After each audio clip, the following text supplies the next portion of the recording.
this classless address to a classful address. So if you do not remove auto summary, even though if you put /30, it may put it back to /24. Okay, so you have to disable auto summary on all the routers. Though some router disabled by default, but in some. So good day, everybody. It's another beautiful day. We're going to look at another important topic here called EIGRP, which is the Enhanced Interrogator Routing Protocol. One of the dynamic routing protocol, just like an OSPF, that is used to automatically learn a route to destination. So without wasting time, I'm going to go straight into that. But before I do that, let me check some important terminology so you might be familiar with already. So we'll talk about the successor, another name for best route, that is the route with the lowest metric to the destination. Feasible successor, the backup route that have higher metrics, so in case the best route goes down, this route will be, the feasible successor will be added to the routing table. Then feasible distance, that is the total metric, that is the total cost to reach the destination. EIGRP, OSPF, they use a cost calculation to determine the best route, so the total cost to reach the destination is the feasible distance. Then the advertised distance is the neighbor's distance, that is the neighbor's cost to reach a destination. We have a goal already set. We want to enable EIGRP on this router so that they can learn the route to the various destination which they don't know about, such as the route to the loopback interfaces and the route to this network, and so on. Alright, so we have set a goal. We plan to use a autonomous system number 200. Make sure they are the same across all the routers. If not, they will not form adjacency with each other. Okay, so there's one important thing about EIGRP that make it different from other dynamic routing protocol, which is very on equal costs load balancing. Okay, on equal costs load balancing, that is some paths that don't have equal metric to reach the destination can still be added to the routing table to do load balancing, even though some paths have a better cost to reach the destination. So you can modify the value of difference to achieve this goal of unequal cost load balancing. Okay, EIGRP can perform this. Okay, the other dynamic routing protocols can only perform load balancing if there is equal cost to reach the destination. That is, their metrics, the metric of the various parts are the same. That's the only time you can perform load balancing. But with EIGRP, you can do this even though the metric to reach this destination is different. Okay, remove auto summary. In some routers, auto summary is enabled. What is an auto summary? Auto summary is that fixture that make the router to change this classless address to a classful address. So if you do not remove auto summary, even though if you put /30, it may put it back to /24. Okay, so you have to disable auto summary on all the routers. Though some router disabled by default, but in some cases that is not disabled, you have to remove the auto summary. If not, your classless address will be converted to a classful address. Then increase the maximum path. Okay, for example, if there are multiple paths and they all have equal cost to reach one destination, the total path that the EIGRP router uses by default is 4. So, and you have more than 4 paths to reach a destination. You want all the paths to be active at the same time because you want the traffic to be traveling through the various paths to perform load balancing among the 6 or multiple paths. Then you have to increase the maximum path to like 6 or whatever number you want. By default, EIGRP have 4 paths. Total 4 paths by default, so you can increase it to any number. Alright, so let's go straight to the configuration. First, you have to enable EIGRP. Okay, so let me enter enable mode with enable conft. Okay, so the configurations are similar to OSPF, which I configured earlier. So to perform any configuration, you have to enter EIGRP configuration mode with the command router EIGRP, then followed by the autonomous system number, which we have planned to use 200, which is AS. Okay, 200. Okay, so I'm in EIGRP configuration mode now. So the next thing you have to do is to specify the network interfaces which you want to activate the EIGRP, just as we do in OSPF. So you can use a network command to specify the interfaces you want it to be activated on. For example, this G00 is using the 20.20.20 subnet. Okay, so you can also activate it on this 30.30 subnet interface. Then you can also activate it on the loopback interface of 1.1.1. So let's do it one after the other. If you use the network command, network, then specify the subnet of each interfaces that you want it to be active on. So the first one is 20.20.20.0. That's the network address of G00. Then followed by wildcard mask. I told you about how to calculate the wildcard mask in the OSPF section. It's a very simple shortcut I showed you. Okay, so we said that we subtract the subnet mask of this network from 255.255.255. So since this one is using /30, so the wildcard mask will be 0.0.0.3. Okay, I've activated it on this interface, so I'll go back again. I will activate it on the 30.30 subnet. Okay, so 30.30.30.0. Then the wildcard mask will be the same because both of them are /30. Okay, then the loopback interface is the last thing we are going to activate it on now. So network, the address of the loopback interface network is 1.1.1.1. It is a /32 subnet mask, so we are going to use 0.0.0.0. Okay, that's how to write a wildcard mask of /32. Okay. All right, so we have to make some interfaces or passive interfaces because they are not connected to any router. Okay, any interface that's not connected to a router to receive EIGRP advertisement should be made a passive interface. So, for example, this loopback interface is a virtual interface. It's not connected to any physical router. And then this G02 is connected to a PC rather than a router. So, those two interfaces should be made passive interface. So, the command is passive-interface, then followed by the interface ID. So, the first one is loopback 0. Okay.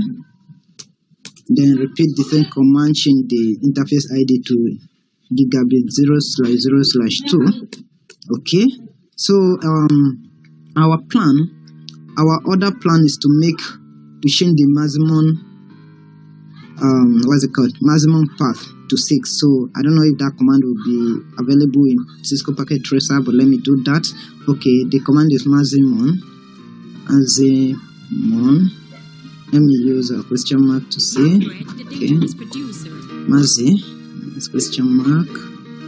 The command is not recognized anyway, so you cannot perform that on this packet tracer. Okay, so before I change the next one is to remove auto summary. Then I will change the variance, but I will not change that variance immediately now because I want to view the routing table first after the completion of this configuration to see if two routes will be added to the table before modifying the variance. Okay.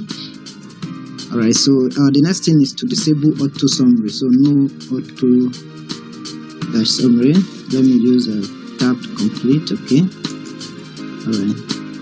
Do right and so that's all here, but later on I'll come back here to change the variance so that we can perform on equal cost load balance. Okay, let me do some show command to see our configuration. So show IP protocol.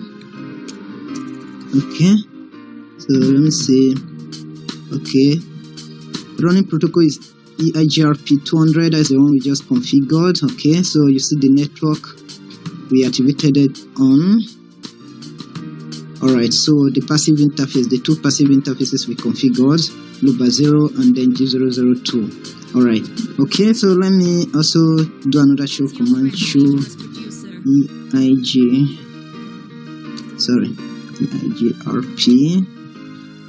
topology. At your IP, it should be show IP, I think. All right, so show IP.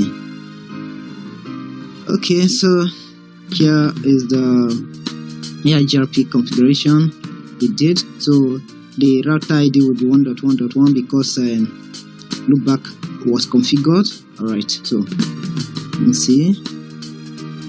We have not completed the other routers configuration, so it have not learned the route via EIGRP yet. So let me go to the other ones and review that. Okay, so let me start with this one. Since I just slowly show you how to do the configuration on the first router, I think I'll be a bit speedy here. So enable conft router EIGRP 200. So one key important note here is that the AS number must match. I told you that earlier. Unlike OSPF, here the router ID doesn't matter if they match or not, but the area number must match in the OSPF. So similarly in this EIGRP, the AS number must match. Okay, so I want to on router 2, right? So I want to activate it on network 2020 and then on network 4040. So one important note here is that this network 4040, the subnet mask here is different. Okay, I did a mistake on this first router. I didn't activate it on this 10.10 network, so I'll go back to that configuration. Okay, so let me complete that. I'm supposed to activate it on that 10.10.10.0 network /24 so that it will advertise this network to its neighbors. So let me go back to the EIGRP configuration mode and enter the network command and also put this 10.10 network conf t router EIGRP 200 network 10.10.10.0. So what remind me of this network is when I wanted to point out something here that this subnet mask is different. So if you're writing the wildcard mask of this /24 is 0.0.0.255. Okay. All right, so I just added this network now. So I'll go back to router 2 and continue with my configuration. We have two networks there to be. We have three networks to activate: the loopback 0, the 20.20 network, and then the 40.40 network. Okay. Yeah. Let me see. Yeah, 20.20 network, 40.40 network. So let me enter the network configuration mode with let me specify the network with the network command, followed by the network 20.20.20.0. Then the wildcard mask is 0.0.0.3 for the 20.20 network. Okay, it has found adjacency with the router 1 now. Okay, so let me also go back up, then change the network address and the subnet mask. Okay, so we are activating it on the 40.40.40.0 network. The wildcard mask is 0.0.0.255. Okay, so we remain one more network, which is the loopback 0 network. So the network address for that interface is 2.2.2.2. Then this wildcard mask is 0.0.0.0. Okay, so do right. One more thing, no auto summary. But before I'm going to disable this auto summary, let me check the configuration, the default configuration, if auto summary was enabled or not. Okay, so let me do show IP protocols. Let me see auto summary. Okay, this is where to change the variance to perform unequal cost load balancing, but we're not talking about that now. Okay, this is what I'm actually looking for.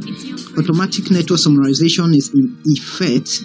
Okay, so auto summary is enabled by default on this router, so I have to disable it. Okay, so let me go back to the configuration mode. No auto. Let me use tab to complete it. Okay, So let me go back to the IP protocols and see the auto summary option. Automatic network summarization is not in effect. That is because I just entered a no auto summary command. Okay, so auto summary is no longer in effect. It has been removed. Alright, so which other thing are we supposed to do here? Increase the maximum path. That is no longer achievable because packet tracer doesn't support that. Remove auto summary, we have done that. Change the variance. Okay, so because I have seen what I was looking for, the variance is 1, then and we want to change it so that we can perform unequal cost load balancing, but because we cannot view all the routing table because the configuration is not complete yet, I'm not going to do that now. If the cost to the destinations are the same, both routes will be added to the table. So you only use that variance command to perform unequal cost load balancing if the cost to the destination are not the same. Okay, yeah, I'm supposed to learn the route to the 10.10 network now through the first router. So let me show IP route. Okay, so any route that is learned through EIGRP will be represented by D for EIGRP. So I learned the route. Let me see the route to the router 1 loopback interface. Okay, so through router 1 IP address. Also learn the route to 10.10.0 network through the router 1. Okay, let me see if there can be multiple routes. Alright, so there will be multiple routes if I activate EIGRP on this router 3, but router 3's EIGRP configuration have not been done, so it has not advertised its own route. So we have only one route so far, only three routes so far. 30.30. Who is 30.30? The route to 30.30 network. Okay. So I learned the route to this network through this router 1 also. Okay, so I've learned a lot of routers already. Okay, I also learned the route to okay, this one is not a route, it's telling me that it's subnetted. Okay, so let me complete the configuration on the third router here. Alright, so enable router EIGRP 200 network. Let me see how the network. Okay, 30.30 and then 40.40 network 30.30.30.0, then wildcard mark is 0.0.0.3. Okay, it has found adjacency with the router 1. So let me put the 40.40.40.0, then the subnet mask, which is the wildcard mask of that segment is 0.0.0.255. Okay, and it has found adjacency with the other router. I think that was router 2, right? And the router 3. Okay, it has found adjacency with router 2. Okay, so remain one more network command, which is the loopback 0 interface network. So I think that one is 3.3. Okay, 3.3.3.3, then 0.0.0.0. Okay, then no auto summary. Okay, alright, so which other thing? I think that's all. So it remain only the variance, but I just want to see something before I activate that. I want to see the behavior of the routers, of the route length before I activate the variance. Okay, so let me go back to router 1. Normally router 1 have supposed to have two routes to this 40.40 network. They say route via this R2, there's another route via this R3. Since they are all gigabit interfaces, they're supposed to have equal cost. They're supposed to have equal cost to this destination. So by default, even though if I do not activate the variance, I think it's supposed to have both routes on the routing table to this 40.40 network via R2 and R3. So let me show the routing table of this router 1 and show IP route. Okay, I'm looking for the section of the network 40.40. Okay, this is the 40.40 network. Yeah, as you can see, you have two routes. One is via 20.20.2, which is R2. Another one is via 30.30.2, which is R3. Okay. Even I do not activate the variant. I do not increase the variance number. I still have equal. It's still performing load balancing to this 40.40 network because all the costs to these networks are the same. That is what we call the cost now. That is the cost is the physical distance. The physical distance to this network for both routes is the same. So it's just performing this load balancing by default. But assuming one of the interface, assuming this router G000 is on fast Ethernet rather than gigabit Ethernet, this route would have been a slower route. So therefore, it couldn't have added the both route to the routing table. But they are all gigabit interfaces, so it added the both route to the routing table. But just to complete the task, let me just increase the variance of all the routers so that in case there is no equal cost to the destination, then it will still perform the load balancing. Okay, so let me start with this one. To do that, you have to go back to the EIGRP configuration mode. So first of all, global configuration mode with until, then you proceed to the EIGRP configuration mode with the router EIGRP 200. 200 is our terminal system number. So to change the variance, the command is variance, right? Is that the spelling of variance? Let me use question mark. Okay, yeah. So I can change it to 2 here. Okay. Alright, so I have changed it here. Then I'll go to the other router, change the variance also.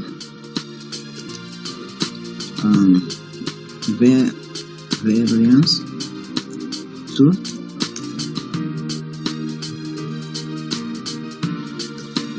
Okay. So go to the last router, variance. Sorry.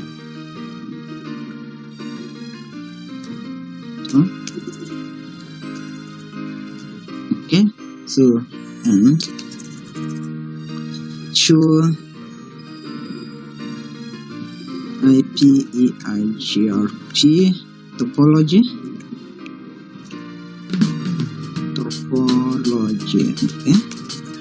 Okay, so you can see the various route length in details, but in this situation, if there is multiple routes and they are not added to the routing table, you can see the routes here, but the one added to the routing table are the one that will be used. Okay, but all the routes here, I think they are all added to the routing table because of the equal cost in their outgoing connections. Okay. So if you want to view more details about the route length via EIGRP, so you can enter the command show IP EIGRP topology. Okay, so to end this section, let's verify with ping. So since we have already learned route to all the network through EIGRP, now all the ping should work anywhere we ping from to any destination. So for example, let me ping from this PC to this PC. Okay, that is, I'll be pinging 40.40.3 from this PC. Okay, let me do that now. Let's stop. Command prompt ping 40.40.40.3. As you can see, the ping is going through. Timeout. Okay. Yeah, it's going now. So it's stable now. All right. So let me perform the ping from this router here. Anyway, I ping should be reachable. 10.10.2. As you can see, the PC here, PC1 is reachable. Let me ping the router .1. Okay. Alright, so that's all for today. So if you like this video, don't forget to subscribe to my channel, share with friends, comment, and also like. So thanks for watching. Do have a beautiful day. See you next time.